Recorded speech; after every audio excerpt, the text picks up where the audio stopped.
ये रेसिपी अपने आप में पूरी कंप्लीट है दोस्तों। अगर आपको लंच बनाना है या डिनर बनाना है तो इस रेसिपी में ना तो आपको कोई दाल बनानी है, ना तो चावल, ना तो सब्जी और ना ही रायता। सब कुछ एक ही कुकर की सीटी में आपको बना हुआ मिलेगा। तो फिर देर किस बात की, चलो फिर शुरू करते हैं।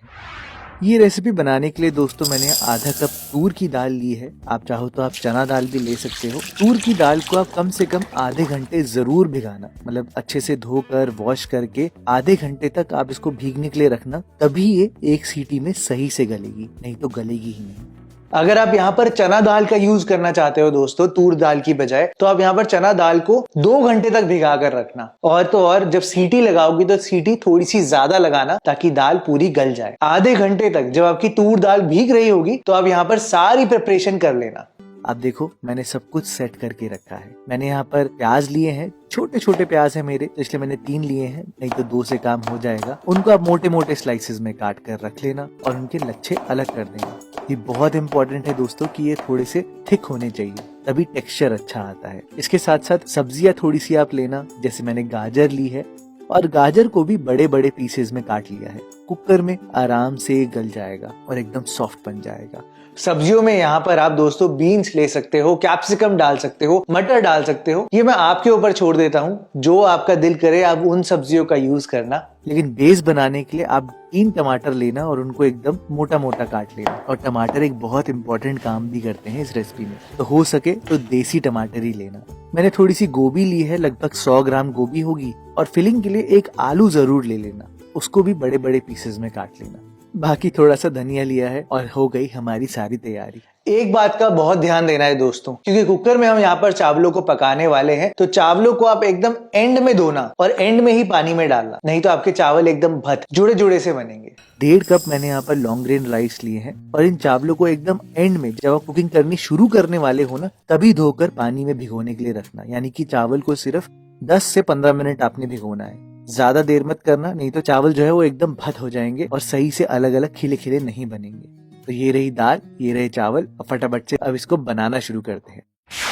तो कुकर में आप सबसे पहले थोड़ा सा तेल डालना, 2 लेडल तेल मैंने यहाँ पर लिया है। घी का यूज भी कर सकते हो। और फिर आप थोड़े खड़े मसाले डालना। खड़े मसालों में मैंने यहाँ पर इलायची ली है, दालचीनी भी है, सूखी लाल मिर्चें जरूर लेना क्योंकि स्पाइसीनेस देंगी और एक तड़का वाला फ्लेवर भी आता है फिर उससे। साथ में तेज पत्ता, लौंग, बड़ी इलायची 1 या अगर ज्यादा पसंद है तो 2 भी चलेगी, काली मिर्च और जीरा। ये है मेरे खड़े मसाले, जिसको मैंने गरम गरम तेल में सीधा डाला है। और इस गरम गरम तेल में तब तक पकाना जब तक कि मसाले जो है वो थोड़े से चिटकने शुरू नहीं होते, थोड़े से भुनने शुरू नहीं होते। सारा फ्लेवर बेस ही उनका है ना। फिर आप यहाँ पर प्याज डालना और प्याज को तो सिर्फ आपने 2 मिनट तक पकाना है। तो मैंने बोला ना, बिल्कुल मेहनत है ही नहीं, सारी चीजें एकदम इजीली कुकर में ही हो जाती है। प्याज का जैसे ही कलर बदलना शुरू होगा ना, तो आप यहाँ पर 1 इंच तक घिसी हुई अदरक डाल देना। लहसुन का यूज नहीं किया इस रेसिपी में, वैसे भी लहसुन बहुत महंगी हो चुकी है। आप चाहो तो डाल सकते हो, लेकिन मेरे ख्याल से जरूरत नहीं है, ऐसे ही बहुत बढ़िया टेस्ट आता है। अब ये देखो,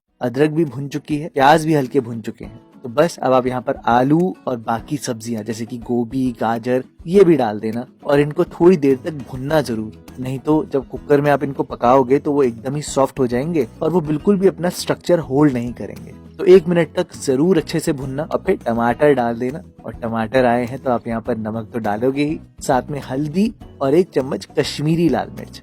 स्पाइसी वाली लाल मिर्च नहीं डाली है मैंने दोस्तों, आप चाहो तो डाल सकते हो, लेकिन कश्मीरी लाल मिर्च से कलर अच्छा आएगा और ये इनफ स्पाइसी होगी क्योंकि हम इसमें बाद में हरी मिर्च भी डालेंगे। आप यहाँ पर थोड़ी देर टमाटर को पकाना, कोई तेल वेल अलग नहीं करना, कोई ज्यादा मेहनत नहीं करनी, थोड़ी देर तक पकाना, लगभग 2 से 3 मिनट अच्छे से। और फिर आप यहाँ पर मेरा सीक्रेट इंग्रेडिएंट डालना।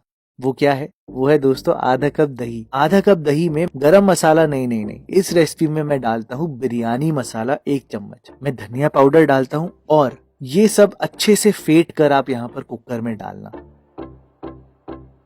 और क्या करना कि 3 हरी मिर्चों को लेना और उनको हल्का सा चीरा लगा के डालना और इसके साथ साथ भुनी हुई कसूरी मेथी। ये सारी चीजों को आप अच्छे से मिलाना और अपने आप ही एक बहुत ही बढ़िया बेस बन जाएगा। अब आपको थोड़ी देर तक पकाना होगा क्योंकि दही में पानी होता है ना, तो उस पानी को हल्का सा रिड्यूस करना बहुत जरूरी है, नहीं तो इस रेसिपी का बैलेंस थोड़ा सा ऑफ हो जाता है। 3 से 4 मिनट आप इसको पकाना, दही से हल्का हल्का तेल अलग होना शुरू हो जाएगा तो फिर आप यहाँ पर दाल से सारा पानी निकाल के डाल देना। और दाल को थोड़ी देर भुनना जरूर इन सब्जियों के साथ, नहीं तो ये सारी चीजें मिलती नहीं है दोस्तों। जब चावल डालते हैं ना तो चावल टूटने से लग जाते हैं, उनको हिलाना थोड़ा मुश्किल होता है। तो दाल के साथ अच्छे से मिलाना चीजों को और फिर ही आप यहाँ पर चावल डाल देना उनका पानी निकाल के। अब आपने देखा ना ध्यान से कि मैंने यहाँ पर चावल सिर्फ 10 से 15 मिनट ही भिगोए हैं, और आपने भी ऐसे ही करना है दोस्तों। और चावलों के ऊपर ना ये चीज जरूर डालना, ये है दोस्तों 1 चम्मच कच्चा सरसों का तेल। ये तेल डाल के चावलों को हल्के हाथों से मिलाना, थोड़ा सा फ्रेश धनिया भी डाल देना, बहुत अच्छा टेस्ट आएगा। सारी चीजें मिलाकर बस अब आपने यहाँ पर 2.5 कप पानी डालना है। रेशियो मैंने रखा है 1.5 कप चावल के लिए 1.5 कप पानी और आधा कप दाल के लिए डबल पानी यानी कि 1 कप, तो टोटल हुआ 2.5 कप पानी। इस रेशियो को समझकर आप क्वांटिटी और बढ़ा भी सकते हो, घटा भी सकते हो, लेकिन ये रेशियो समझना बहुत जरूरी है। चावल और दाल के लिए आप नमक जरूर डालना अलग से, और फिर सारी चीजों को मिलाकर ढक्कन लगा के हाई फ्लेम पर नहीं, मीडियम लो फ्लेम पर 1 सीटी लगा देना। बाई चांस आपको डाउट होता है तो आप 2 सीटी भी लगा सकते हो, लेकिन इतनी देर में दोस्तों जैसे ही कुकर ठंडा होगा तो आप देखना बहुत ही अमेजिंग, एकदम यूनिक टाइप के पुलाव कह सकते हो, बिरयानी कह सकते हो, ये आपको मिलेंगे। और इसमें ना ही आपको अलग से दही की जरूरत है ना किसी चीज की। बहुत यम्मी लगते हैं दोस्तों, और क्योंकि कुकर में बनाए हैं तो मैं इसको सीधा एक बड़े बर्तन में ट्रांसफर करके थोड़ा ठंडा होने देता हूँ और फिर खाता हूँ। आप ऐसे बना कर देखना, आपको बहुत पसंद आएंगे।